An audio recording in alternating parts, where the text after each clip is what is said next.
Muito boa tarde. Cumprimento todas e todos que aceitaram o convite do Grêmio Transtragano e aqui estão hoje, à distância que a situação que vivemos nos impõe, mas ligados pelos laços do associativismo, da amizade e pelo desejo de conhecermos mais do rico passado do associativismo cultural nesta cidade e região. Permitam-me uma palavra para vos dar conta do enorme orgulho que sinto por poder dirigir-me a todos vós, enquanto dirigente de uma das 5 associações cívicas e culturais que ao longo do último século deram vida à cidade e ao concelho. Só a Sociedade Musical Euterpe, a Associação dos Bombeiros, a Sociedade Musical Altequetense, a Cooperativa Operária e o Grêmio Transtagano resistiram e hoje continuam com funcionamento regular. Um agradecimento para todos quantos, por detrás dos ecrãs, garantiram e garantem que possamos partilhar este momento. E por último, um cumprimento muito especial para o ilustre conferencista que nos honra com a sua presença e saber, que sendo um cidadão do mundo, é também um portalegrense e um homem da casa, que presidiu esta associação até ao final de dezembro passado, o professor António Ventura, que passo de imediato a apresentar. António Ventura nasceu e reside em Porto Alegre. É professor catedrático do Departamento de História da Faculdade de Letras da Universidade de Lisboa. Historiador, proferiu inúmeras conferências e participou em congressos um pouco por todo o mundo. Para além de uma intensa atividade no país, a sua participação estende-se por Espanha, França, Itália, Suíça, Estados Unidos da América, Canadá, Macau, China, México, Luxemburgo e Rússia. É autor de muitas dezenas de livros e de artigos publicados em revistas de especialidade sobre história contemporânea, mas também sobre a nossa região. É para ele que passo de imediato a palavra com os agradecimentos muito sinceros. Penso que me estão a ouvir bem. Estão a ouvir bem? Ótimo. Sim. Os meus cumprimentos a todos. Vejo aqui velhos amigos que muito agradeço estejam aqui presentes, embora à distância. Eu vou falar um pouco sobre o associativismo em Porto Alegre, de diversos cariz, antes de entrar depois na análise mais detalhada do Grêmio Planetário, que depois, a partir de uma certa altura, passou a designar-se como Grêmio Transtagano. O associativismo desenvolveu-se no último quartel do século XIX em Porto Alegre de uma forma exuberante. Essencialmente associações de cariz mutualista e também de recreio. De qualquer modo, eu creio que vale a pena lançarmos um olhar para a população de Porto Alegre concelho nessa época.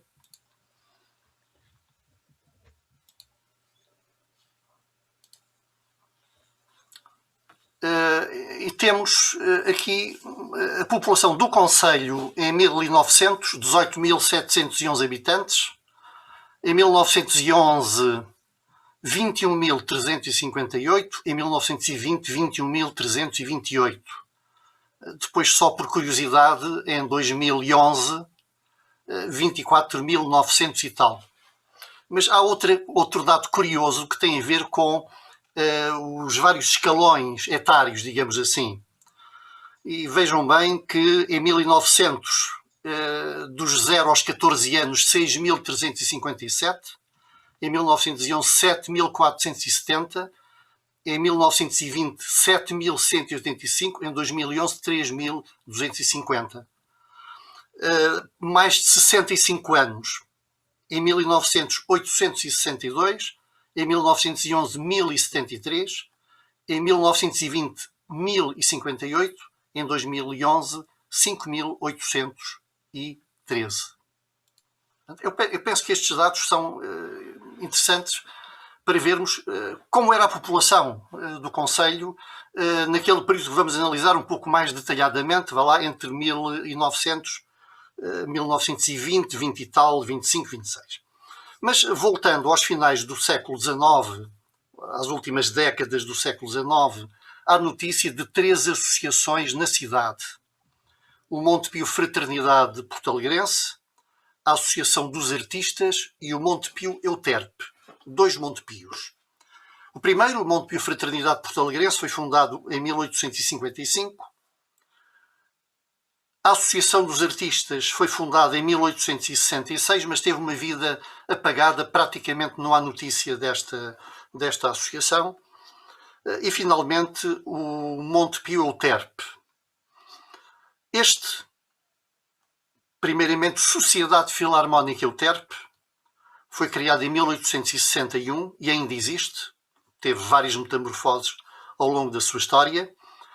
Os estatutos foram aprovados em 1866 e está na base do Montepio Euterpe Portalegrense.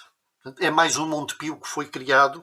Estes 3 Montepios, porque depois em 1888 surge um outro, o Montepio Operário e Artístico Portalegrense. Estes 3 Montepios estavam abertos a toda a população e não apenas aos seus associados. Dedicavam-se ao auxílio dos seus sócios, dos familiares, em caso de doença, faziam empréstimos sobre penhores e também tinham uma componente recreativa com a promoção de festas, de bailes, etc. Portanto, eram de facto 3 associações que eram polos que dinamizavam a sociedade portalegrense nos finais do século XIX e mesmo no início do século XX. Um outro fenómeno, digamos assim, muito interessante nos finais do século XIX em Porto Alegre foi o teatro. O teatro atingiu uma notável expansão, promovido pelo Montepio Euterpe, mas depois fundaram-se vários grupos amadores com uma intensa atividade até à década de 20 do século XX. Em 1896 surgiu uma outra associação diferente, a Sociedade União Operária, diferente daqueles Montepios que tinham uma população, digamos assim, associada de trabalhadores.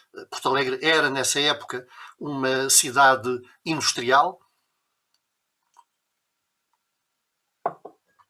Esta Sociedade União Operária era também uma associação predominantemente formada por operários corticeiros. Há uma figura que é particularmente relevante, que é o George Wilhouse Robinson, filho de George Robinson, fundador da fábrica Robinson, e que patrocinou, digamos assim, sem se imiscuir, esta sociedade que, vejam bem, um mês após a fundação tinha 450 sócios, o que é notável para a época, mas também ilustra bem a sociabilidade dinâmica que a cidade conheceu na época. Porque é que eu disse que esta Sociedade União Operária era diferente dos Montepios? Os Montepios tinham uma função de assistência e recreativa, mas esta, nos seus estatutos, assinala como objetivo recreio, confraternização, instrução e ilustração. Isto é de facto novo e é muito, muito significativo. Aliás, a Sociedade União Operária tinha 2 categorias de associados. Os associados ordinários, que eram trabalhadores, e os associados honorários, que não eram trabalhadores, mas estes não tinham direito a voto. Tinham direito a ajudar a associação, a fazer donativos, mas não a participar na vida interna desta associação. Em 1898 é fundada uma outra associação, que é a Cooperativa Operária Portalegrense. É formada por 41 trabalhadores da fábrica Robinson, todos corticeiros, exceto um deles, Manuel Maria Ceia, que era o guarda-livros da empresa, e a causa próxima desta fundação foi a falta de pão. Havia uma tremenda falta de pão e uma carestia inerente à falta do mesmo pão, e havia uma atividade de contrabando muito grande, contrabando de farinha e contrabando de pão a partir de Espanha. Então este grupo de trabalhadores reuniu-se e decidiu fazer o seu próprio pão. E foi assim que começou a Cooperativa Operária Portalegrense, que progrediu muito rapidamente, a um ponto tal que em 1905 inaugurou um grande edifício. Ainda hoje, na cidade de Porto Alegre, o edifício da Cooperativa Operária Portalegrense é um edifício enorme. Era, na época, um dos edifícios civis mais extraordinários da cidade, maiores, com uma dimensão maior. Outras agremiações foram, entretanto, sendo fundadas. O Centro Recreativo de Porto Alegre, em 1877, a Associação dos Bombeiros Voluntários de Porto Alegre, em 1899, com uma grande projeção social, e a Associação Comercial e Industrial de Porto Alegre, que reunia, como o nome indica, comerciantes e industriais da cidade. Houve várias tentativas a partir de 1890 para a criação desta associação, mas só em 1899 é que ela é fundada, instalada e começa então a trabalhar. Um outro associativismo, o associativismo sindical, digamos assim. Antes da proclamação da República, apenas existia em Porto Alegre a Associação dos Empregados de Comércio e Indústria, fundada em 1908, com uma forte influência republicana. Depois a Associação dos Compositores e Impressores, 1909, porque havia muitas tipografias na cidade, publicavam-se vários jornais, chegaram a publicar-se 5, 6 jornais simultaneamente. Mas esta Associação dos Compositores e Impressores teve uma vida efêmera, acabou por ser dissolvida, e só em 1915 é que vai surgir a Liga das Artes Gráficas, ligada à respectiva Federação Nacional das Artes Gráficas. Em relação aos corticeiros, que era, de facto, nesta altura, sem dúvida nenhuma que a partir da década de 60 do século XIX os lanifícios ficaram para trás. Nessa altura faliram as 3 principais fábricas de lanifícios da cidade e a fábrica Robinson transformou-se na grande empresa da cidade. Chegaram a trabalhar mais de 1000 operários na fábrica, homens e mulheres. Nesta altura os corticeiros eram de facto a classe maioritária a nível do operariado na cidade. A partir de 1904, já nos finais do século XIX, há notícias nos jornais para uma tentativa da criação de uma associação de classe de corticeiros que não teve sucesso. Em 1904 há notícias para a fundação de uma associação, fala-se em estatutos aprovados, fala-se numa sede própria, mas a partir de 1905 cessam nos jornais as referências a essa associação, pelo que creio que deve ter sussurrado, não sei porquê, mas a verdade é que em dezembro de 1910 é fundada, aí sim, a Associação de Classe dos Corticeiros de Porto Alegre, e esta vai ter uma vida longa, digamos assim, até aos anos 20, finais dos anos 20 do século XX. Após a proclamação da República, surgem outras associações sindicais. A Associação de Classe dos Manufatores de Calçado, dos sapateiros, com estatutos aprovados em setembro de 1911 e de cujos corpos gerentes o meu avô, que era sapateiro, fez parte. A 23 de dezembro de 1911 é fundada a Associação de Classe dos Alvanéus, dos Pedreiros. Em 1912 é fundada a Associação de Classe dos Trabalhadores Rurais. Depois, um pouco mais tarde, em 1916, é a vez da Associação dos Manipuladores de Pão. Portanto, temos uma série de sindicatos, digamos assim, como lhes chamaríamos hoje, de associações de classe, que preenchem. Reparem, não há nenhum sindicato de têxteis, porque nesta altura a atividade de lanifícios em Porto Alegre é reduzidíssima, é escassíssima. Só um pouco mais tarde é que irá haver algumas movimentações, mas não a formação de uma associação. Claro que estas associações têm, por vezes, derivas. Por exemplo, em 1912, a Cooperativa Operária Porto-Alegrense, que era uma cooperativa de consumo, inaugurou na sua sede uma escola. Ou seja, tinha também uma preocupação de instrução, de educação.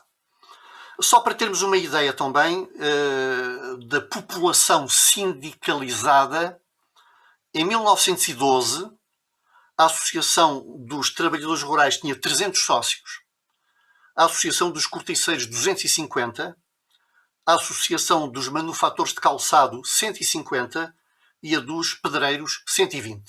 O que era um número, enfim, bastante razoável, digamos assim, para a época. Durante a Primeira República, então, criaram-se outras associações, surgiram outras associações. O Centro Democrático de Porto Alegre, em 1916, de cariz político, ligado ao Partido Republicano Português. O Clube Republicano de Porto Alegre, em 1902, este ainda é fundado antes da proclamação da República. O Recreio Clube, 1918. O Grêmio Porto Alegrense, 1904. A Sociedade Cooperativa dos Funcionários Públicos de Porto Alegre, 1920. Isto é muito curioso. Os funcionários públicos criaram também a sua própria cooperativa de consumo. Mas há outra atividade também que vai ter um impacto tremendo no associativismo. O desporto. Convém não esquecer que, especialmente o futebol, convém não esquecer a presença inglesa, em Porto Alegre, trazida pelos Robinson, a existência de uma pequena comunidade inglesa em Porto Alegre, que trouxe justamente o futebol. Ora, como é sabido, a Associação de Futebol de Porto Alegre é uma das mais antigas de Portugal. Foi fundada em 29 de novembro de 1911, logo a seguir à de Lisboa. E durante a Primeira República existiram em Porto Alegre nada mais, nada menos que os seguintes clubes de futebol. Bombeiros Voluntários de Porto Alegre, que tinha a sua equipa de futebol. Os Bombeiros Voluntários Robinson, que também tinha. O Sport Clube Esperança. O Grupo de Futebol Académico. O Clube de Futebol do Liceu Nacional de Porto Alegre. O Porto Alegre Tiro e Sport. O Sport Clube Porto Alegrense. O Sport Lisboa e Porto Alegre. O Alentejo Futebol Clube. O Sport Clube e Porto Alegre. O Sport Clube e União Comercial. O Sporting Clube Porto Alegrense. O Sport Clube Estrela. A União Futebol Clube Porto Alegrense. O Grupo Desportivo Porto Alegrense e o Batalhão de Caçadores 1 e o Regimento de Artilharia de Montanha tinham a sua equipa de futebol própria. É de facto extraordinária a quantidade de clubes, de equipas de futebol e os torneios que se organizavam e os campeonatos que se organizavam. Outro campo em que o associativismo floresceu foi o teatro. Estamos a falar durante a Primeira República. Porto Alegre era uma cidade conhecida a nível nacional como tendo um público apreciador e crítico e exigente, de tal modo que as companhias nacionais, quando vinham a Porto Alegre, tinham um particular cuidado porque sabiam que iam ter que prestar provas perante um público conhecedor e que também fazia teatro. E temos nesta época da Primeira República o grupo dramático Gutenberg, só formado por tipógrafos, 1911, o Grupo Dramático dos Empregados de Comércio, 1921, o Grupo Dramático 1º de Janeiro, 1914, o Grupo Dramático Ilustração e Recreio, 1917, o Grupo Dramático União, 1921 e o Grupo Dramático da Banda dos Bombeiros. Como estamos a ver, este panorama que eu tracei é de facto extraordinário, mostra uma sociabilidade muito rica e muito ativa desde os finais do século XIX, início do século XX e depois durante a Primeira República. Mas dentre as associações fundadas em Porto Alegre nessa época, uma merece um destaque especial pelo seu nome e singular organização. O Grêmio Planetário.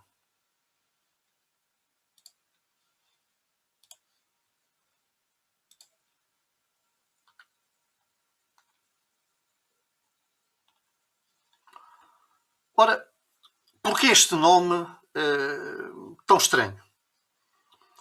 A 20 de agosto de 1916, em casa de Artur Malato, na Rua do Pirão, reuniram Artur Malato, Júlio Fernandes, Arnaldo Guapo, Fernando Costa, Eleutério Alvarrão, Aurélio Nunes da Silva, Batista Machado e Luís Gomes e fundaram o Grêmio Planetário. Mas porquê este nome bizarro?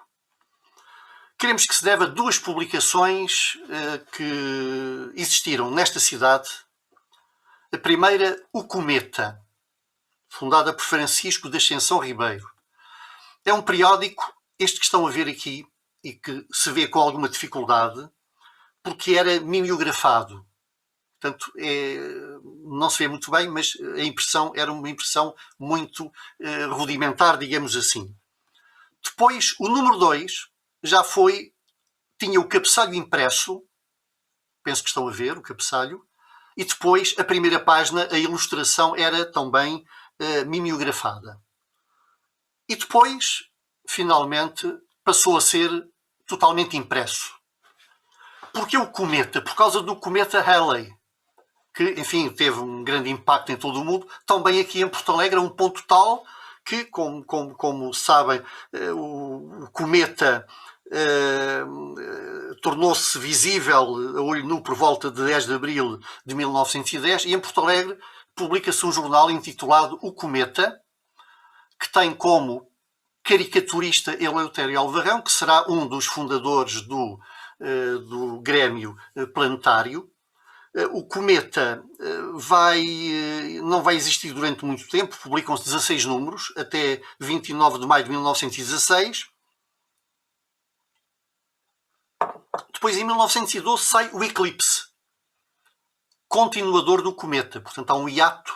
E eu creio que o nome de Grêmio Planetário se deve precisamente a estas duas reminiscências próximas, até porque vários dos colaboradores destes jornais estão entre os fundadores do Grêmio Planetário. Bem, o Grêmio Planetário tem um nome um pouco estranho, como vimos, mas não é só o nome. É que não é por acaso que mais tarde alguns dirão que isto mais parecia uma associação de estudantes em férias que queriam brincar do que propriamente uma associação com intuitos mais sérios. Mas atenção, são todos homens adultos, alguns deles, enfim, com uma vida bastante até respeitável na cidade, que desempenharam cargos públicos importantes, mas há qualquer coisa de bem-humorado, digamos assim, na organização do Grêmio Planetário. E começa justamente na definição dos sócios, dos agremiados. Havia várias categorias de sócios. Havia os planetas, os cometas e os satélites.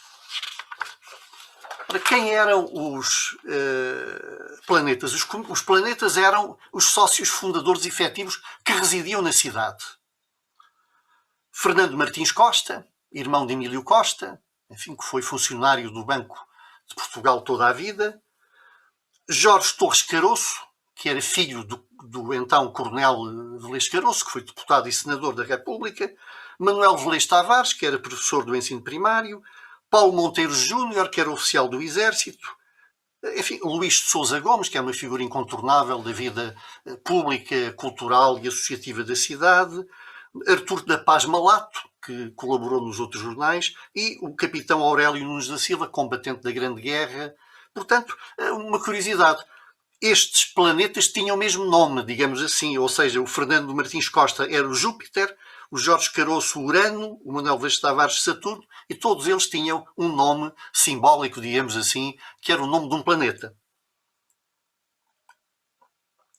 Depois, havia 3 cometas. Os cometas eram sócios fundadores que, à data da fundação do Grêmio, se encontravam fora da cidade de Porto Alegre. Que era o Luís Silveira, o Manuel Lourinho, capitão médico, combatente da Grande Guerra e que será prisioneiro dos alemães na Batalha de Lalis, e Francisco Levita, que é uma figura muito interessante, é um homem pouco conhecido, mas que é considerado como um dos pioneiros do futurismo em Portugal. Há uma tese que foi feita em Coimbra há muitos anos sobre precisamente a poesia do Francisco Levita, que é muito pouco conhecido, e a poesia dele é muito pouco conhecida, mas que, inclusive, ele escreveu um manifesto a propósito do Manifesto Antidantas do Almada. Ele escreveu um manifesto contra o Manifesto Antidantas. É uma figura curiosa, muito pouco conhecida, muito pouco conhecida. Bem, e depois havia os satélites. Os satélites eram os agremiados que não residiam em Porto Alegre, embora não eram fundadores, eram associados que não residiam em Porto Alegre, enfim, vários, não vale a pena estar agora a discriminar os seus nomes. Agora, o que é que se propunham estes folgazões, digamos assim, o que é que eles se propunham com esta associação? Em relação aos trabalhos, eles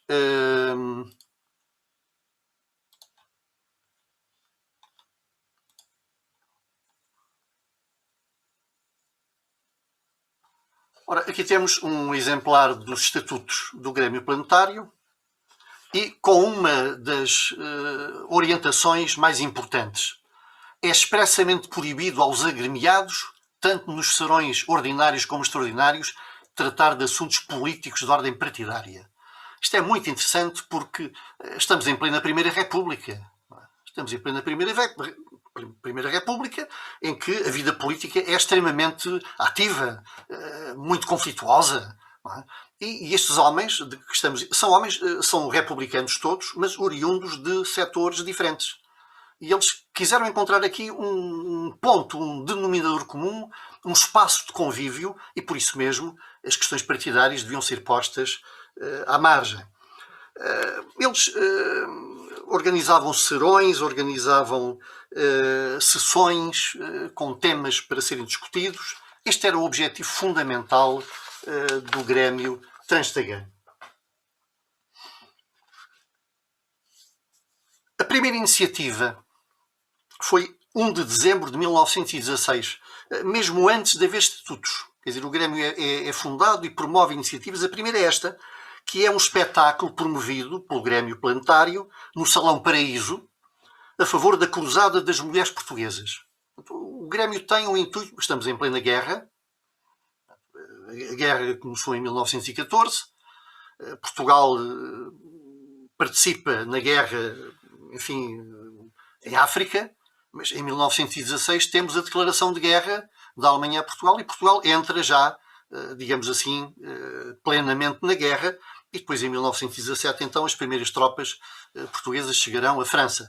Portanto, estamos 1 de dezembro, portanto, estamos já no estado de guerra, digamos assim, e este espetáculo, digamos assim, é de apoio à Cruzada das Mulheres Portuguesas, que é uma organização republicana, patriótica, de mulheres, onde estão, aliás, a mulher do Bernardino Machado e esposas de alguns ministros e de algumas das principais personalidades da República. Esta é a primeira iniciativa, digamos, do Grêmio. Depois, a 22 de janeiro de 1917, numa sessão no Ateneu Comercial de Porto Alegre, o Grêmio organiza uma sessão onde sugere que nesse ano de 1917 sejam anulados os festejos carnavalescos e que sejam substituídos, por razões óbvias, por causa do estado de guerra. Há muitos portugueses que estão em África, que estão em França.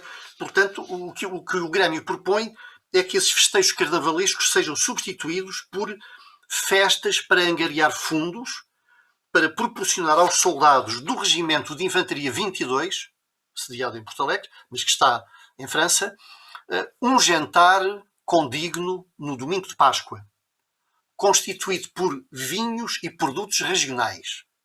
Há aqui também uma intenção, vá lá, de levar lá qualquer coisa que eles deixaram aqui em casa. Os estatutos do Grêmio só foram formalmente aprovados a 7 de maio de 1918. Por conseguinte, durante muitos meses há uma atividade sem estatutos. E foi também aqui aprovado um regulamento dos prémios instituídos pelo Grêmio Planetário, que se destinavam a galardoar estudantes do liceu e da escola industrial que mais se distinguissem nos seus estudos. Outubro de 1919.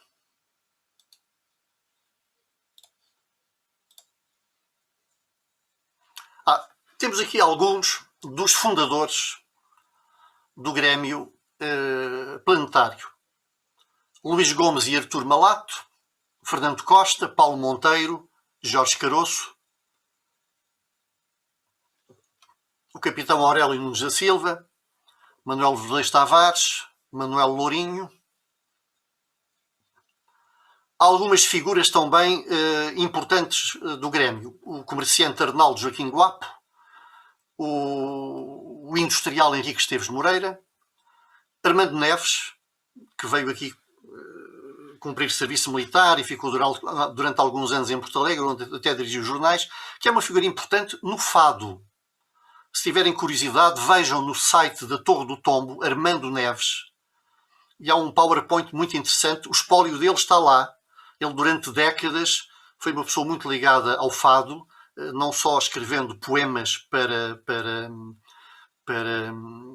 letras para fado. Aliás, algumas dessas letras foram proibidas e estão lá na Torre do Tombo com o carimbo da censura de proibidas.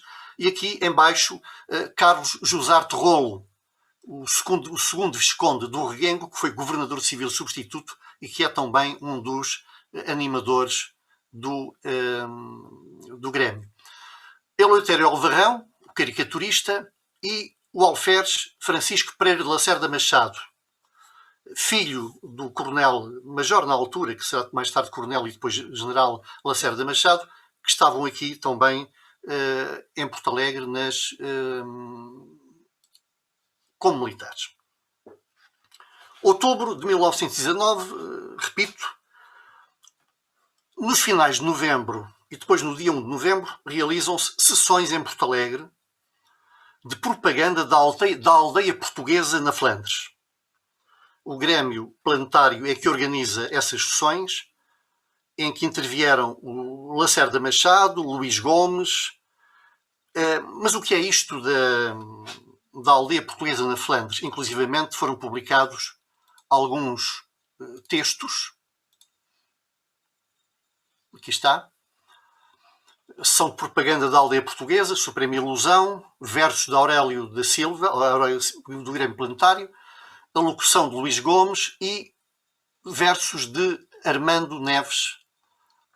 A aldeia portuguesa na Flandres foi uma ideia do grande caricaturista e artista plástico Leal da Câmara.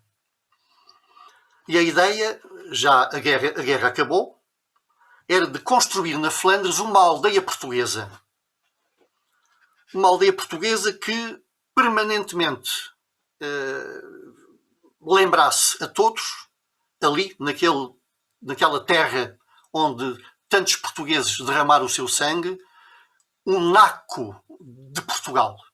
Essa aldeia seria habitada ou por portugueses ou por locais, e a ideia era de recolher fundos. Fizeram-se projetos, inclusivamente, da própria aldeia, que seria um monumento, digamos assim, vivo, da presença de Portugal naquele território. Casais luso-franceses, só franceses, o que fosse, isso era secundário, mas o importante era recolher fundos para se construir a aldeia. Foi criado um comitê executivo, presidido pelo escultor Teixeira Lopes. Diversas personalidades da vida pública portuguesa manifestaram o seu apoio, mas, como tantas ideias, não passou de uma ideia. Nunca se concretizou, mas aqui em Porto Alegre fizeram-se pelo menos 2 sessões de propaganda da aldeia portuguesa na Flandres.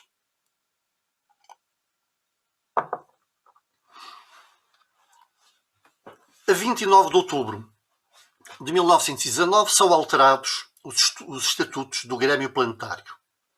Em dezembro, realizou-se uma festa de Natal.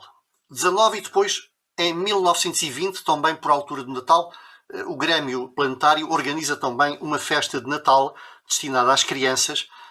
Depois, estas 2 festas darão origem, cá está, Natal das Crianças, festa organizada pelo Grêmio Planetário no Salão Paraíso, 23 de dezembro de 1919, e depois uma brochura muito cuidada, com um belíssimo papel, ilustrada, e que tem textos literários de membros do Grêmio Planetário e que reúne os textos lidos tanto na festa de Natal de 19 como na de 20.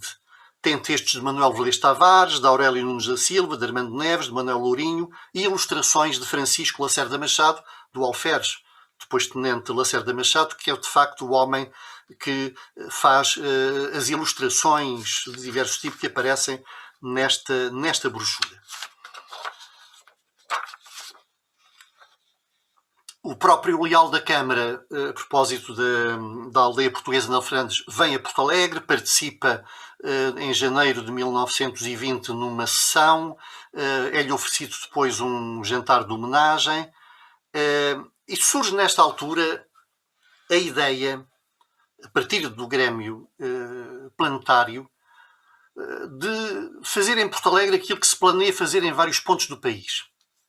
A construção de um monumento aos mortos da Grande Guerra. Forma-se uma comissão com o já Coronel Lacerda Machado, o Capitão Aurélio Nunes da Silva, o filho Francisco Soares de Lacerda Machado, para projetarem a construção desse monumento. Aliás, o projeto, a maquete, é do Francisco Soares de Lacerda Machado, e a ideia é levar a cabo a construção desse monumento. E este será o grande objetivo do Grêmio Planetário, que depois o Grêmio Transtagano irá herdar. A 7 de Abril é publicada uma circular à população, informando da intenção de erigir o monumento na Avenida da Liberdade, junto ao hospital, e preparam-se iniciativas para recolha de fundos. É feita uma maquete do monumento, que é muito diferente do monumento que nós podemos ver no Rossio. Essa maquete esteve em exposição a partir de 3 de maio de 1920 em casa de Manuel de Andrade e Sousa, que é aquela casa onde está o Café Central. Aí é que esteve em exposição esta maquete.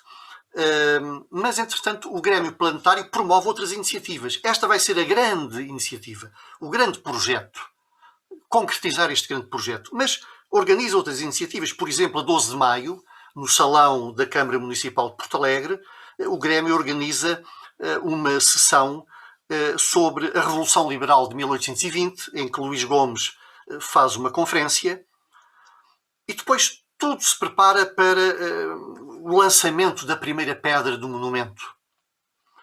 A 15 de maio de 1920, uma delegação de Porto Alegre, não é só do Grêmio, vai a Lisboa, ao Palácio de Belém, é recebida pelo Presidente António José de Almeida e é-lhe feito o convite para ele vir a Porto Alegre presidir a cerimónia do lançamento da primeira pedra do monumento aos mortos da Grande Guerra. António José de Almeida aceita, a imprensa noticia que ele virá, depois ele acaba por não poder vir. E então, para a recolha de fundos, os fundos tão necessários para a concretização do projeto do monumento, o Grêmio Planetário vai organizar, em 1820, as festas da cidade de Porto Alegre. Não havia uma tradição de festas da cidade anterior. Organizavam-se festas, mas não de uma forma sistemática. E então, em 1820,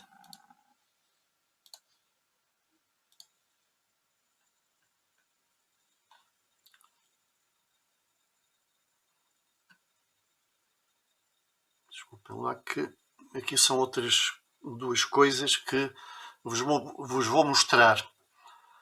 Este documento que estão aqui a ver é um exemplar dos estatutos do Grêmio Planetário. São os novos estatutos de 1920. Este original está no arquivo do atual Ministério da Administração Interna. As associações de qualquer tipo, quando eram constituídas, tinham que entregar o projeto de estatutos no Governo Civil, e o Governo Civil enviava para Lisboa, para o Ministério do Reino, o Ministério do Interior, hoje Ministério da Administração Interna. Ora, este é o original, com as assinaturas originais, que está no arquivo do atual Ministério da Administração Interna. E aqui também está uma outra imagem de uma outra iniciativa, que foi a entrega de um estandarte que a cidade de Porto Alegre ofereceu ao Regimento de Artilharia de Montanha. E nessa cerimónia, Luís Gomes usou da palavra em nome do Grêmio Planetário. E esta é a publicação que insere a sua intervenção. Nesta altura, há também é anunciada a publicação de uma revista do Grêmio, que nunca chegou a sair, diga-se. A revista chamava-se Astra, Revista de Letras, Ciências e Artes, órgão do Grêmio Planetário. Nunca se chegou a publicar. foi anunciada em 19. E nos estatutos novos aparece o regulamento, digamos assim, da revista. Mais uma vez, abster-se-á em absoluto de questões políticas partidárias, como preceitua o capítulo 7º do Estatuto. As questões religiosas serão tratadas unicamente debaixo do ponto de vista filosófico. Serão admitidas todas. Portanto, reparem bem, o objetivo de pluralismo não sectário e de privilegiar discussões, mas que não caiam no bairrismo, no clubismo, no sectarismo. Isto é extremamente interessante. Estamos numa época que não era propriamente muito dada a este tipo de iniciativas. Ora, temos então aqui 23 a 24 de maio as festas da cidade de Porto Alegre, iniciativa do Grêmio Planetário. E como podem verificar, Presidente da República, Presidente do Conselho de Ministros e Ministros da Guerra. Acabou só por vir o Ministro da Guerra. Nem veio o Presidente da República, nem o Presidente do Conselho de Ministros. Estas são as primeiras festas da cidade de Porto Alegre organizadas pelo Grêmio Transtagano. O objetivo é a recolha de fundos para a construção do monumento. Veio o Coronel João Esteves Águas, Ministro da Guerra, em representação do Presidente, entregou o estandarte oferecido pela cidade ao Regimento de Artilharia de Montanha, e as festas iniciaram-se com o sarau no Salão Paraíso, com conferências. São as primeiras festas.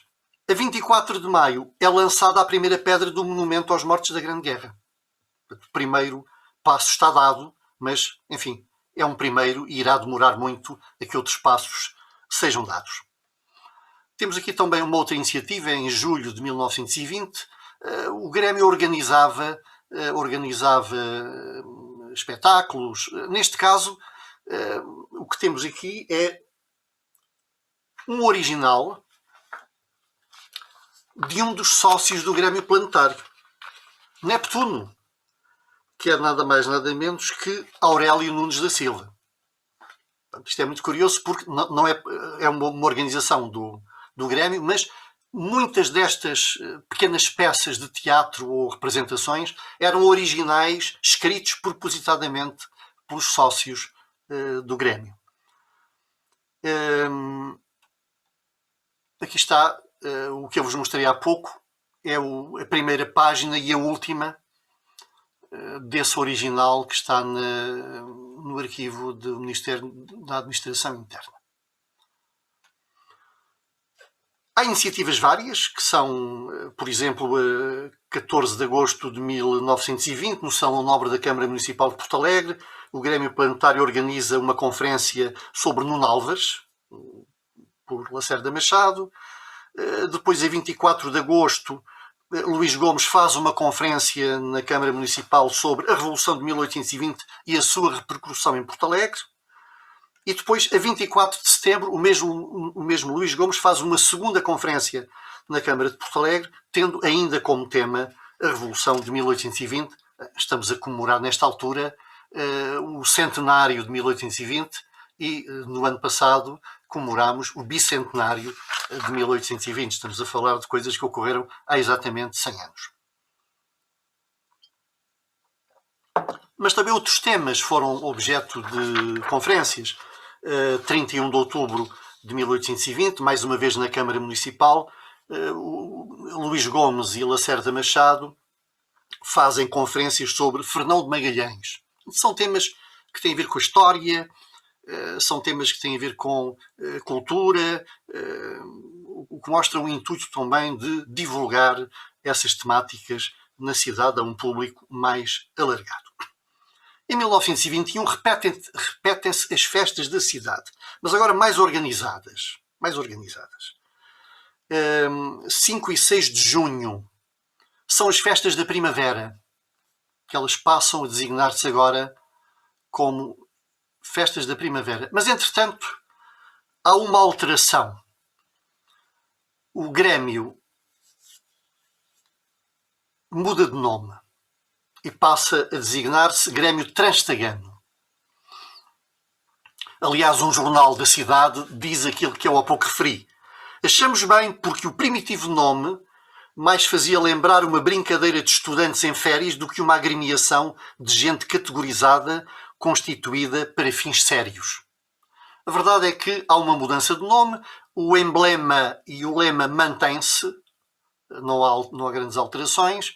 Claro que desaparecem aquela história dos planetas, cometas, satélites, etc. Tudo isso desaparece. Portanto, é um estatuto mais escorreito. E vejam bem o artigo 1º que está aqui.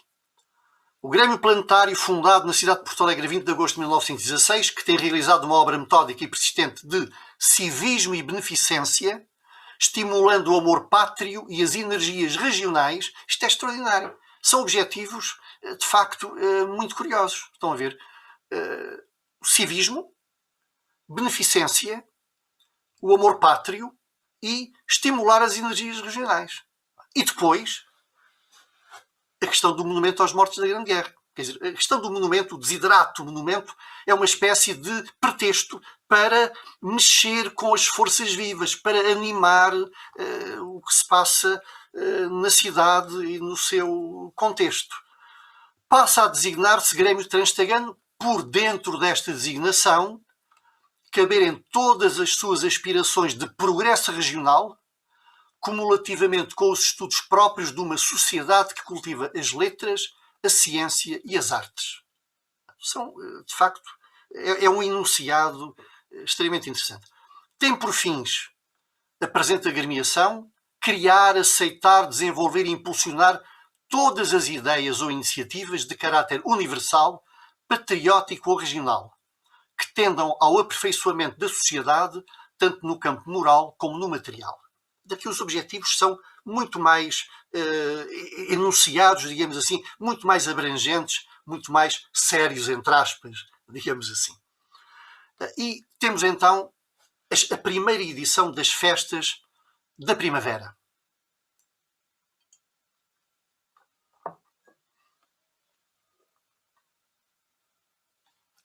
Que tem um impacto nos jornais. Esta é uma página do século dedicada inteiramente às festas da primavera. E temos também, depois, em 1922, uma nova edição das festas da primavera. Este é o programa das festas, em benefício do Monumento aos Mortos da Grande Guerra. O objetivo era sempre este, era a angariação de fundos. Estas festas, 3, 4 e 5 de junho de 1922, são festas muito preenchidas. No primeiro dia, concurso de montras, ornamentadas, festas escolares no Liceu Mouzinho da Silveira, parada militar na Avenida da Liberdade, festa nacional de educação física no Campo da Fontedeira, jogo de futebol e concerto pela banda regimental. Isto no primeiro dia. No segundo dia, exposição de produtos regionais, batalha de flores, à noite festival com as bandas Euterpe e dos bombeiros com fogo de artifício. No terceiro e último dia, corrida de cavalos, jogo de futebol e um sarau de gala no Teatro Portalegrense com um programa detalhado. Cá está o programa detalhado desse sarau no Teatro Portalegrense, com representações, música. Temos a banda do Regimento de Infantaria 22, regida pelo chefe de música José Cândido Martinó, que executou, por exemplo, a Tannhäuser do Wagner. Não é? Enfim, portanto, é uma atividade muito intensa esta do Grêmio, agora Grêmio Transtagano. Em 1923 repetem-se as festas. Nós infelizmente não conhecemos, não chegaram até nós, os documentos do Grêmio. Registro de sócios, etc. Tudo isso.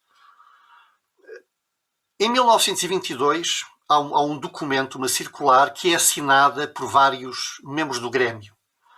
E aí sabemos que o presidente nesta altura era o capitão médico Manuel Lourinho, Jorge Caroço era o tesoureiro, Luís Gomes era o secretário. E depois temos sócios honorários, António Teixeira Guerra, antigo senador e governador civil de então, o Francisco Lacerda Machado, coronel, já era coronel nesta altura, comandante de Infantaria 22, o Carlos Rolo, que era governador civil substituto, o pintor Abel Santos, que era professor na Escola Industrial, o Dr. Joaquim Portugueiro Júnior, que era deputado, inspetor escolar e será depois diretor da Escola Normal, mais tarde Escola do Magistério, Luís Alves de Sousa Lemos, antigo governador civil, enfim, o Jorge Robinson da Silveira, Júlio Jesus Fernandes, enfim, um conjunto de personalidades de vários tipos da vida económica, social e política da cidade, e quando falo na vida política, oriundos de setores diferentes.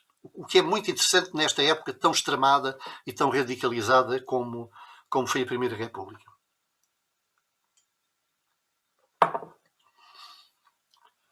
As festas, a segunda edição das Festas da Primavera, em 1923, também tiveram um programa muito cuidado. Aqueles desenhos são do Lacerda Machado, do Francisco Lacerda Machado. O programa é semelhante ao anterior.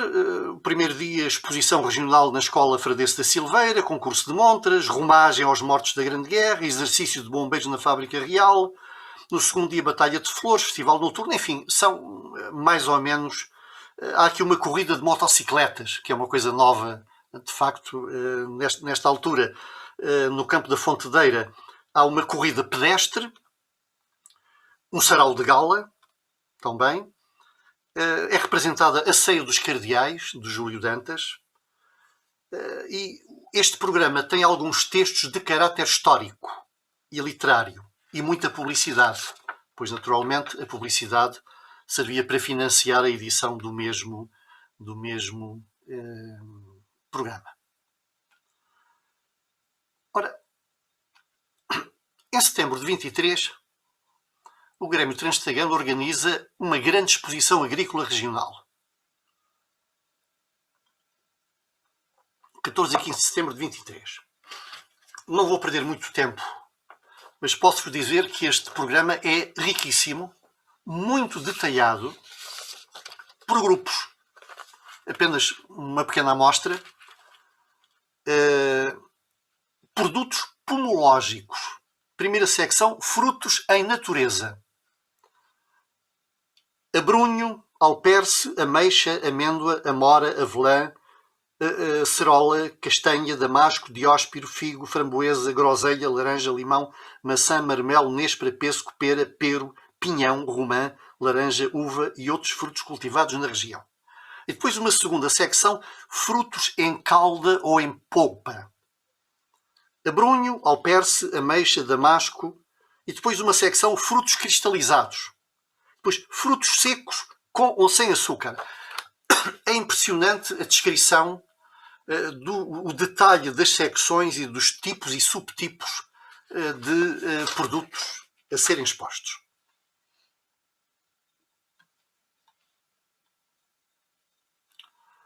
Em 1924, novamente as festas da primavera.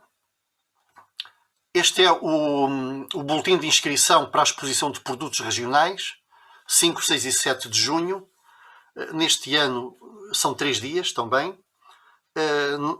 O que há de novo? A participação de aeroplanos de aviação portuguesa que sobrevoaram a cidade. Há animatógrafo ao ar livre, tómbolas e barracas de chá, isso houve sempre em todas as edições. Torneio de tiro aos pombos no campo da Fontedeira, iluminações. O programa é mais volumoso, tem mais páginas e tem mais textos de caráter histórico e literário. Fizeram-se inclusivamente prospectos autónomos. Por exemplo, temos aqui um panfleto, Folhas da Primavera, Festas da Primavera, combate de boxe, festivais noturnos, depois festa desportiva. E aqui a festa desportiva temos a apresentação do campeão de boxe, José Júlio Tavares Crespo, e dos amadores, Roberto Machado e Tavares Crespo.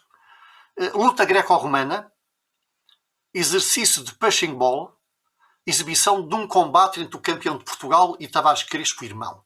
Portanto, vejam bem, fizeram-se panfletos específicos para iniciativas específicas. Bem, parece que tudo estava a correr bem. Estas festas foram, de facto, um sucesso, mas havia um pequeno problema. É que o saldo destas festas não era grande coisa, não era por aí além. Isto é, aquela ideia de utilizar estas festas para angariar fundos para a construção do monumento, os resultados não foram muito positivos. O saldo era positivo, mas era escassíssimo. E então o que se começou a ver é que o esforço desenvolvido não compensava nos lucros obtidos. Em 1925 já não há festas da primavera. O produto das festas era escasso e havia outro fator também desmobilizador e que desmobilizou em larga medida os membros do Grêmio Transtagano. Com exceção da Câmara Municipal de Porto Alegre, que deu algum dinheiro, praticamente, e houve algumas pessoas a título individual que contribuíram, alguns lavradores, alguns comerciantes, mas não houve grandes dádivas, digamos assim, para se concretizar a construção do monumento. Atenção, a primeira pedra foi lançada, os trabalhos começaram, mas paravam frequentemente por falta de dinheiro. Por outro lado, as críticas, já nesta altura, abundavam aqueles que não fazem nem deixam fazer. Então, até a imprensa local criticou, por exemplo, o fazer-se uma excursão ao monumento. Isto é, uma homenagem aos mortos, que era feita por ocasião das festas, chamava-lhe uma passeata e uma excursão até ao monumento. Isto causou alguma frustração, digamos assim. O desânimo foi total e houve outro fator também negativo nesta altura, que foi a ida para Lisboa do capitão Aurélio Nunes da Silva, que era a alma do Grêmio Transtagano. Então esses fatores todos, o desânimo, a falta de apoios para a concretização do monumento, tudo isso levou à dissolução do Grêmio ainda em 1925. A última realização é esta, em agosto, mais uma representação no Teatro Portalegrense, o último dos Bravos, a favor do monumento aos mortos da Grande Guerra, mas a partir desta altura o Grêmio irá desaparecer. Terminou desta forma inglória a vida do Grêmio Transtagano, embora a comissão promotora do monumento continuasse a trabalhar. Repara, 1920, pois só 17 anos depois é que o monumento foi inaugurado. Só a 11 de novembro de 1935, com vicissitudes várias. Aliás, isso naquele livro que o professor Aurélio Bentes Bravo, Monumento aos Mortos da Grande Guerra, publicou com abundante informação sobre todo este processo que parece uma telenovela. De facto, foi um escultor, depois esse não fez, depois passou para outro escultor, uma coisa de facto inacreditável. De qualquer maneira, o esforço do Grêmio ficou consagrado nas placas que ainda podem ser vistas. Cá está, por iniciativa e esforço do Grêmio Transtagano. Uma das críticas que a imprensa local fez a estas inscrições foi a pátria agradecida. Então dizia que não era a pátria, que devia ser um distrito. Devia ser a região. Então, como se eles tivessem combatido e tivessem morrido pela região e não pela pátria. Mas vejam, é a velha história. Se é branco devia ser preto, se é preto devia ser branco. E se é branco e preto devia ser azul e amarelo. Portanto, há sempre pessoas que estão dispostas a dizer mal e a criticar só pelo simples prazer ou desprazer de criticar. Então, terminou assim. Mas a semente foi lançada. Já não estou a falar do monumento, estou a falar das festas. Da organização de festas a sério, como eram estas, mobilizando muita gente, muitos forasteiros, com múltiplas iniciativas. Mas nos anos seguintes não vai haver festa da primavera. Mas em 1926 haverá festas em benefício da misericórdia, depois em 1927 festas em benefício da misericórdia, 1928 e 29 também festas em benefício da misericórdia do sanatório e da casa de regeneração. Em 1930 novamente festas sem uma designação específica, mas curiosamente as festas da primavera regressam em 1935 com este nome de festas da primavera. Eram promovidas agora pela Associação de Futebol e de Esportes Atléticos de Porto Alegre, com o patrocínio de uma instituição criada há pouco tempo, a Comissão de Iniciativa e Turismo. Estas comissões tinham sido criadas há relativamente pouco tempo. E então estas festas coincidiam com a Feira das Cerejas e com a festa dos Aventais e duravam, imaginem, 30 de maio, 1, 2, 3, 4, 5, 6, 7 e 9 de junho. Portanto, eram de facto festas que duravam mais de uma semana, nesta altura coincidiu com a inauguração da luz elétrica na Estrada da Serra, com uma festa escolar, da qual desfilaram 5.000 crianças das escolas do distrito. E depois houve uma parada de ginástica rítmica com a participação de 1.000 crianças. Concurso hípico, a primeira volta ciclista a Porto Alegre, um conjunto de iniciativas já diversificadas, mas de facto foi o Grêmio Transtagano que lançou as sementes que depois deram origem a este tipo de atividades. Eu terminaria agradecendo a vossa paciência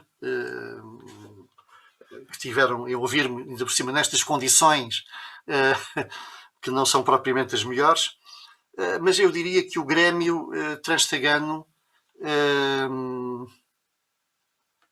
enunciou nos seus estatutos princípios, ideias, objetivos de uma grande atualidade.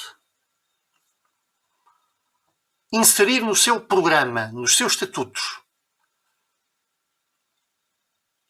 estimular o amor pátrio e as energias regionais, criar, aceitar, desenvolver e impulsionar todas as ideias ou iniciativas de caráter universal, patriótico ou regional que tendam ao aperfeiçoamento da sociedade, tanto no campo material como moral, eu creio que é um desiderato, é um objetivo de uma atualidade extraordinária. Ainda por cima estamos a falar numa época que não foi fácil, numa época em que, como há pouco referi, as posições se extremavam, e quando as posições se extremam, isso dificulta a visão, e dificulta, mais do que dificultar a visão, dificulta o encontro e a criação de pontes e de denominadores comuns. Muito obrigado pela vossa presença. Diogo, Presidente, podemos, enfim, penso que os nossos amigos podem colocar questões, se assim o entenderem, não é? Tu é que és o Presidente, tu é que sabes. Muito obrigado, professor. Eu já convidei os participantes, se entendessem, colocar alguma questão que fizessem o sinal, que era inscreverem-se no bate-papo, partindo do princípio que o conferencista não se importaria de roubarmos mais alguns minutos. Portanto, se alguns dos nossos ilustres convidados quiserem agora usar o microfone para colocar alguma questão, façam favor de solicitar.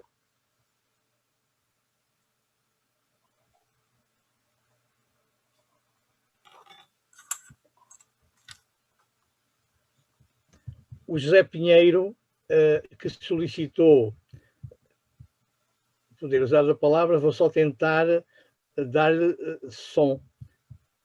Penso que estou a conseguir, se não, não estou, mas o Jorge fará o favor de dar som ao José Pinheiro. Já está.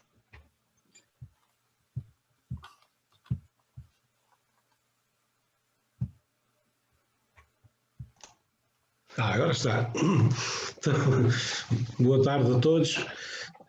Foi muito interessante esta exposição de história local que eu espero que fique passado a escrito, para além da gravação, seria interessante o registro escrito, que creio que, não sei se existe em parte, mas pronto, é muito importante esta área da história local. Bem, eu creio que com a Revolução Liberal e sobretudo em 1834, a seguir à Guerra Civil, em que se deu a abolição das corporações de artes e ofícios, creio que houve portanto, um outro tipo de associativismo que depois também desembocou com o advento da indústria, no associativismo operário, enfim, eram associações que tinham sobretudo em vista fins de beneficência e também muitas vezes no ensino, não é?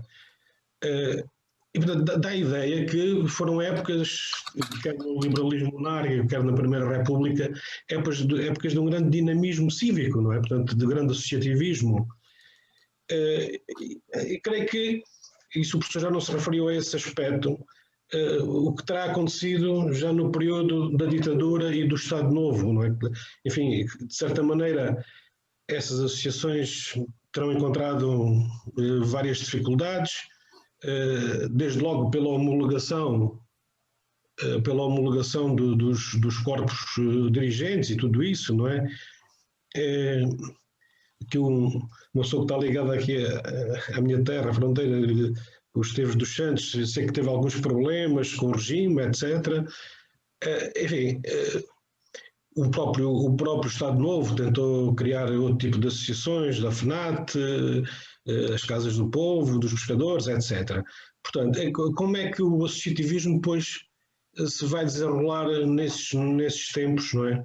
E o que é que aconteceu também em termos do Grêmio Trastagano, nesse aspecto, né? da vida do Grêmio Trastagano. Muito obrigado. Bem, eu limitei-me a falar só sobre o Grêmio Planetário e o Grêmio Trastagano, indo um pouco atrás, para falar sobre o associativismo em Porto Alegre nos finais do século XIX ao princípio do século XX, e depois não avancei mais porque, de facto, o Grêmio termina em 1925, mas falei um pouco mais à frente para salientar que as sementes que o Grêmio lançou frutificaram. Frutificaram através das festas, mas há também um outro aspecto, mas isso levar-nos-ia a uma outra conferência, que tem a ver com o regionalismo. Porque nós vamos encontrar muitos destes homens do Grêmio Trastagano depois no Grêmio Alentejano. Quando ele é criado, o Grêmio Alentejano depois passa à Casa do Alentejo. Vamos encontrar muitos deles. Por exemplo, o Casimiro Morato, o Luís Gomes, muitos. Ou seja, esse regionalismo que surge durante a Primeira República também, com uma certa exuberância, é um regionalismo, em larga medida, eu ia dizer, hostil à República. Porquê? Porque a República é muito lisboeta. Portanto, aquela ideia que, enfim, que nós ouvimos frequentemente, Lisboa é Portugal e o resto é paisagem, não é?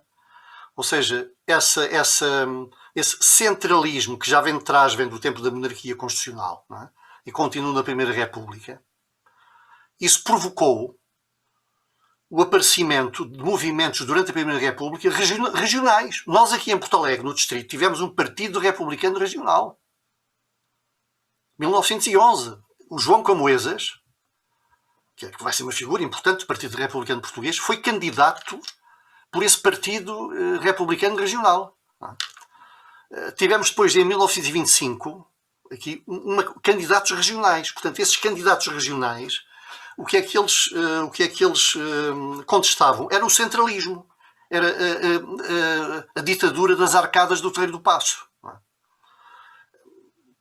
Portanto, esses movimentos aparecem, a Liga Alentejana, logo em 1911, 12, com uma certa implantação aqui, Elvas, Porto Alegre, Castelo de Vide, Marvão, etc.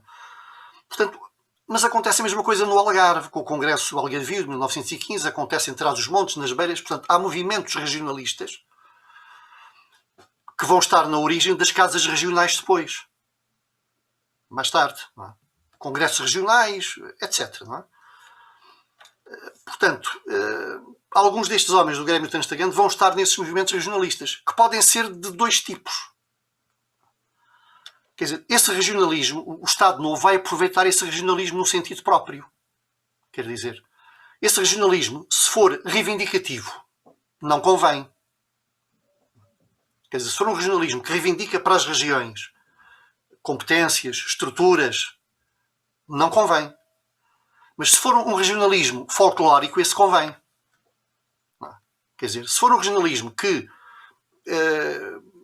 faz proliferar os ranchos folclóricos, esse é inofensivo, não é? Agora, um regionalismo que leva as pessoas a reivindicarem para as suas terras a escola, o posto médico, esse tipo de coisas, esse já não convém. Não é? Então, esse regionalismo que o Estado Novo vai intensificar e incentivar é o regionalismo folclórico. Não é? Esse é que interessa, porque é inofensivo. Esse é inofensivo. Não é? Mas, enfim, são temas. Aliás, a outra questão que o José Pinheiro falou, em relação ao sindicalismo, isso era outro tema infindável, não é? Naturalmente, as primeiras associações operárias que aparecem no século XIX são mutualistas. De entreajuda. Não é? Porque na altura não havia subsídios de desemprego, não havia assistência, não havia nada disso. As pessoas adoeciam e morriam. As pessoas morriam e iam para a vala comum, porque a família não tinha dinheiro para fazer o funeral. Não é? Eu costumo dar sempre o exemplo de uma das primeiras associações, que ainda existe, a Voz do Operário. Embora tenha mudado ao longo do tempo, sofreu transmutações ao longo do tempo. A Voz do Operário é criada, no século XIX, por operários tabaqueiros, que eram dos mais avançados em organização. Uma das primeiras coisas que eles compram foi uma carreta funerária. Para quê? Para possibilitar aos associados um funeral condigno. Isto é extraordinário. Não é? Portanto, isto mostra a miséria e a forma precária como as pessoas viviam na época. Não é? Depois a instrução. Sociedade de instrução, a Voz do Operário. As escolas, etc. Tudo esse tipo de coisas. Naturalmente, depois só nos finais do século é que aparecem mais as associações de caráter reivindicativo, sindical, como diríamos hoje, não é? É que aparecem, não é? E continuam na República, etc. E depois vão, a partir de 1930, final de 33, dezembro de 33, princípio de 34, então é que muda com o Estatuto do Trabalho Nacional, que formata os estatutos dos sindicatos.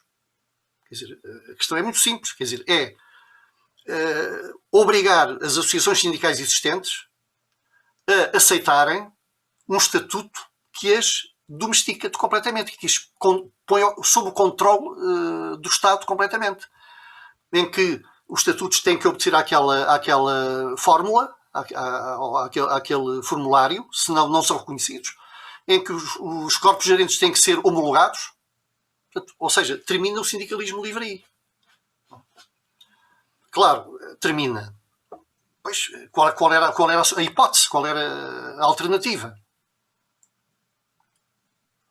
Aliás, na altura foi seguida por alguns sindicatos. Passaram à clandestinidade. Sindicatos e federações. Estou a pensar na Federação dos Transportes, por exemplo, que era uma das maiores federações do país. Tornou-se clandestina. Isto é um absurdo. Um sindicato não pode ser clandestino. Quer dizer, se um sindicato é uma organização de massas, quer dizer, como é que pode ser clandestino? Um partido pode ser, um sindicato. E o que é que aconteceu? Morreram todos. Quer dizer, um ano depois já não havia. Quer dizer, como é que um sindicato clandestino contacta os trabalhadores? Quando vão contactar são presos. Não é? Mas de qualquer modo, isto daria pano para mangas, não é? Como dirias, Zé Pinheiro. Obrigado, António Ventura. Eu podia, e agora abrir o microfone o nosso amigo Jaime Estorninho, que solicitou, e depois, se achasse bem, o António Ventura é ferrado. Eu estou a tentar, Jaime. Tá.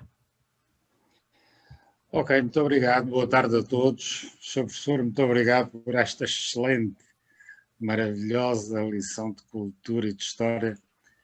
Cheguei um pouco atrasado porque tive problemas a encontrar o link para me ligar e, enfim, peço desculpa por isso. Professor, houve variadíssimas coisas que trouxeram à memória pessoas conhecidas da minha infância. O Sr. Levita, que era um homem que trabalhava no tribunal, suponho que seja o mesmo, trabalhava no tribunal, que era um homem enorme, pesava 120 quilos ou 130 quilos. O Sr. Joaquim Guapo, que tinha aquela tasca onde eu conheci a primeira vez o José Henriques, enfim, uma das glórias da nossa indústria hoteleira distrital e regional, etc. Houve coisas também que reparei, aliás o senhor depois frisou e pontuou, que foi a coincidência de datas entre aquilo que eram as festas da primavera e a Feira das Cerejas. Porque já anteriormente assim era, no tempo do Grêmio Planetário, de acordo com o que disse. Bom, eu acho que o Grêmio Transtagano teve uma importância extraordinária. Muitas vezes não é só aquilo que se faz, nem aquilo que se faz, são as sementes que se deixam. E essas sementes ficaram e a verdade é que deram frutos. E acima de tudo demonstram-nos uma coisa: aquilo que eram as ambições e os anseios das pessoas daquele tempo são as mesmas de hoje. Aquilo que era a contestação às pessoas que faziam naquele tempo é a mesma contestação que existe hoje a quem faz. Só não é contestado é quem não faz nada. E acima de tudo há uma coisa que é demonstrativa, que eu penso que nós temos que pensar, que são as ânsias que existem nas regiões em voltar a ter uma vida, em voltar a ter uma atividade. Eu olho para Porto Alegre como aquilo que o senhor explicou e nos ensinou agora, a quantidade de associações, quantidade de projetos, etc., etc., e vejo Porto Alegre, mas não me refiro a Porto Alegre cidade, refiro-me ao Porto Alegre distrito, e vejo agora, com tanto dinheiro por aqui é despejado, nós não temos a mesma ambição que havia nesse tempo. Penso que há um travão, tem havido um travão por aquilo que é o tal Terreiro do Paço, da tal República Lisboeta que referiu, embora, como sabe, o senhor é que mencionou isso, que foi um gavionense, um homem do distrito de Porto Alegre, quem proclamou a República, e também mencionou que esse gavionense guardava os dinheiros que vieram financiar a Revolução no cofre do irmão que era monárquico. Não é de facto, para mim, a República é uma República, sou em Lisboa, mas nós somos republicanos e penso que a esmagadora maioria do povo português é convictamente republicano. Mas há uma necessidade que eu penso que nunca foi cumprida e nós temos uma Constituição que o permitia, não tem permitido é esse centralismo das arcadas, que é a regionalização. Ela está inscrita na Constituição da República Portuguesa. Penso que não termos instituído as regiões foi um dos grandes erros da nossa democracia, foi um dos grandes erros do nosso atraso, foi um dos grandes erros que possibilitou esta desertificação de todo o interior, e penso que talvez ainda estejamos a tempo de poder remediar esse mal. Agora, haverá sempre os poderes centrais, os poderes centralistas que lutarão para que isso não aconteça. Era necessário, era que aqueles que fazem parte, que compõem os partidos na Assembleia da República, porque são oriundos da província, são oriundos do interior, na sua esmagadora maioria, se batessem para se conseguir este desidrato. Muito obrigado, Sr. Professor, e sempre que possa e que haja, eu estarei nas suas conferências. Um abraço. Obrigado. Obrigado. Já, a todos. António, queres... Vamos lá ver, queria só agradecer a presença de todos, agradecer, enfim, que tenham tido paciência para me ouvir, e sublinhar uma coisa que eu digo muitas vezes, quer dizer, falar do passado não é saudosismo. Quer dizer, conhecer o passado não é um exercício de estilo, não é uma coisa supérflua. É uma necessidade. Se nós não soubermos de onde vimos, como é que podemos saber para onde vamos? O Croce dizia uma coisa que eu repito muitas vezes. Ele dizia: toda a história é contemporânea. Quer dizer, se nós falarmos na Grécia Antiga, estamos a falar da atualidade. Se falarmos na Roma Antiga, estamos a falar da atualidade. Se falarmos do século XIX, estamos a falar da atualidade. Porque nós estamos frequentemente a descobrir a pólvora, que já foi descoberta. Se nós tivermos um conhecimento do passado, ficamos mais apetrechados para conhecermos o futuro. E é isso. A história nunca se repete, atenção. A história nunca se repete, contrariamente ao que alguns dizem. Nunca se repete. Mas, de qualquer modo, conhecer o passado possibilita-nos preparar melhor o futuro. Porque quem não conhece a sua história é como alguém que sofre de amnésia. Percebem? Ou seja, imaginem que alguém, todos os dias, enfim, já houve filmes sobre isto, alguém que de manhã acorda e não se lembra de nada do que aconteceu antes. Não é? Isto é uma coisa terrível. Uma coisa terrível. Não é? Mas, enfim, se pude contribuir para alguma coisa, muito obrigado pela vossa generosidade. Nós é que agradecemos, professor António Ventura, pela ótima lição, por esta forma de nos fazer aprender sem o peso que a antiga escola nos colocava, e permitam-me que registre apenas esta ideia que queremos para o Grêmio. O Grêmio Trastagano deixou a semente, e uma semente tão duradoura que uma equipa liderada, há bem pouco tempo liderada por António Ventura e por Jaime, reavivaram o Grêmio Transmontano. Estamos a tentar... Alentejano. Estamos a tentar retomar, digamos, esta ideia de agitar e de criar vida, e não vamos parar por aqui. Portanto, para além desta ótima tarde passada, com a vossa presença que agradeço, já temos marcado uma segunda conferência para dia 19 de março, que iremos divulgá-la e tentar que todos saibam da sua existência, também com um tema que está na ordem do dia, neste caso, que tem a ver com a pandemia e a forma como vamos viver com ela e que a vamos ultrapassar, e, acima de tudo, continuamos a bater-nos para que haja vida na região, e mesmo algumas ideias, quer do regionalismo folclórico, que era tolerado no Estado Novo e que agora não é, mas que também se mantém. Tenho atrás de mim, digamos, um cartaz que tem a ver também com essa vontade de não deixarmos de continuar a ser reivindicativos e regionalistas. Obrigado a todos por estarem aqui, muito obrigado, António Ventura, e certamente nos voltaremos a encontrar, não direi por aí, na nossa cidade e na nossa região. Muito obrigado a todos. Muito obrigado.